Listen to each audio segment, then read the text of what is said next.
গ্রামীণ ব্যাংকের সাথে সংশ্লিষ্ট সাধারণ গ্রাহকদের জন্য গুরুত্বপূর্ণ তথ্য সর্বত্র ছড়িয়ে দেওয়ার জন্য অনুরোধ রইল। গ্রামীণ ব্যাংকের একজন ঊর্ধ্বতন কর্মকর্তার সাথে আমার আলোচনা হয়েছে। আমি নিজে তার সাথে আলোচনা করেছি, কিন্তু তার নামটা বললে সে যদি এখানে কর্মরত আছেন জানেন অবস্থাটা তার কি হবে, সুতরাং বলা যাবে না। তারা একটি গোপন মিটিং হয়েছে তাদের হেডকোয়ার্টার, মানে যে মতিঝিলে তাদের যে ইনুস সেন্টার আছে সেখানে। সেই বৈঠকে আলোচনা সর্বসম্মতিক্রমে একটা আলোচনা তারা করেছেন যে আগামীতে খুব তাড়াহুড়ো করে যারা এখান থেকে লোন তুলছে তাদের কাছ থেকে জোরে সোরে চাপ দিয়ে যে কোনো ভাবেই হোক না কেন কিস্তি মানে টাকাগুলো আদায় করতে হবে, এবং তাদের হয়তো একটা প্রণোদনাও দেওয়া হবে যে এককালে যদি টাকাগুলো দিয়ে দাও তাহলে তোমার এত টাকা মাপ, সুদের টাকাটা মাপ, আসল দাও। হ্যাঁ, এরপর যারা সঞ্চয় দিতেছে ওদের হিসাবে এখানে কোনো কিছুই না।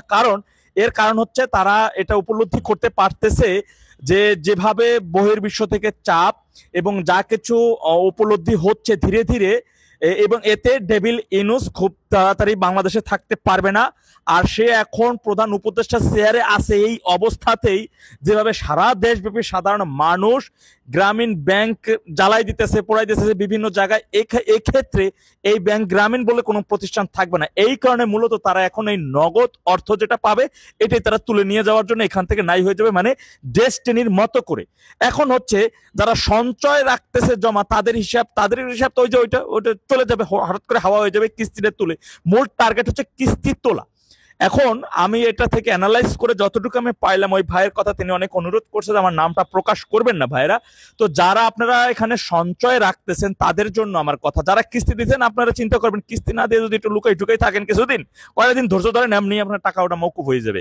কিন্তু যারা সঞ্চয় রাখতেছেন তাদের জন্য আমি বলবো আপনার টাকা দ্রুত সময়ের মধ্যে তুলে ফেলুন ভাই।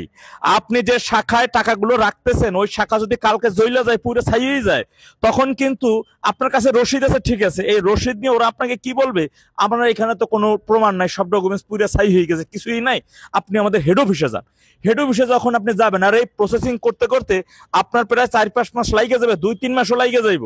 যদি 1 মাসও লাগে, সে 1 মাস পরে যখন হেড অফিসে আসবেন বলবে কি এই সমস্ত কাগজ ওই পল্টন বিভিন্ন প্রিন্টের অফিস থেকে, এই প্রিন্টের ঘর থেকে, প্রিন্টার থেকে ছাপানো যায়, আপনি ছাপাইয়ে রসিদ নিয়ে আসছেন, আপনি টাকা কিন্তু তুলতে পারবেন না। আর যদি ওরা স্বীকারও যায় যে আপনি ছাপান নাই, ঠিক আছে রসিদ, আচ্ছা আবেদন করেন, ওইখানে রয়েছে, ওই অফিসে ছিল জানেন, সবকিছু ওইখানে পুড়ে গেছে, আস্তে আস্তে আমরা এটা পাইতেছি, সময় লাগবে, সময় সাপেক্ষের ব্যাপার। সময় সাপেক্ষের কথা বলে আপনাকে মিনিমাম 6 মাস 1 বছর পর্যন্ত ঘুরাবে। আর এই 6 মাস 1 বছর কিন্তু ডেভিল ইনুস এসে থাকবে না, ডেস্টিনির মতো হাওয়া হয়ে যাবে। সুতরাং আমরা বলবো যারা দিনমজুর ভাইরা রয়েছেন তারা যত দ্রুত সম্ভব আপনার এলাকায় থাকে গ্রামীণ প্রতিষ্ঠান যদি আজকে এখানে থাকে দাঁড়াই কালকে যে টাকাটা তুলে ফেলুন, যে কোনো ভাবেই হোক না কেন টাকা তুলে ফেলার জন্য চাপ দিন, আপনার টাকাটা আপনি নিয়ে আসুন। কারণ আজকে প্রতিষ্ঠান আছে, কালকে কিন্তু থাকবে না। দেশের 18 কোটি মানুষের তীর্থস্থান, বাংলাদেশের জন্মভূমির তীর্থস্থানের একটা কথা বুঝতে হবে, 32 নম্বর ওটা এক মানে অ্যাজ এ পার্সন বঙ্গবন্ধুর বাড়ি না, ওটা আমার সাধারণ মানুষের বাড়ি। সেই বাড়িটা যখন পোড়াই দিয়েছে, জ্বালাই দিয়েছে, তারা ঘোষণা দিয়েছে যে একটা 32 নম্বরের একটাই একটা গ্রামীণ প্রতিষ্ঠান। তো কালকে যদি গ্রামীণ প্রতিষ্ঠানটা সাধারণ জনগণ যায়, জনতা যায়, যদি শেষ করে ফেলায়, পোড়াই ছাই হয়ে যায়, আপনি গরিব, আপনি অসহায়, আপনি বিপদে পড়বেন। সুতরাং আর একজনের কোনো কিছু যাবে আসবে না। আমি এই কারণে আপনাদের জন্য বলবো যে কোনো ভাবেই হোক না পারেন আপনারা সঞ্চয় না দিয়ে এখন সঞ্চয়টা যেভাবে তুলে ফেলুন। আর যারা, আমি এটা আপনাদের পরামর্শ আর কি, যারা ওখান থেকে লোন করছেন, লোন আনছেন, কিস্তি দিয়েন না, কিছুটা দিন নীরব থাকেন, কিস্তি আপনি দেওয়া লাগবে না।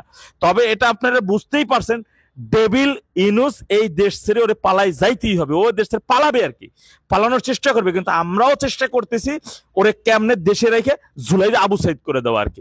আল্লাহ কবুল করুন জন্য আমাদেরকে, আল্লাহ সবাইকে সঠিক বুঝদান করুন। ওয়াখির জামান আলহামদুলিল্লাহ রাব্বিল আলামিন। আসসালামু আলাইকুম ওয়া রাহমাতুল্লাহ।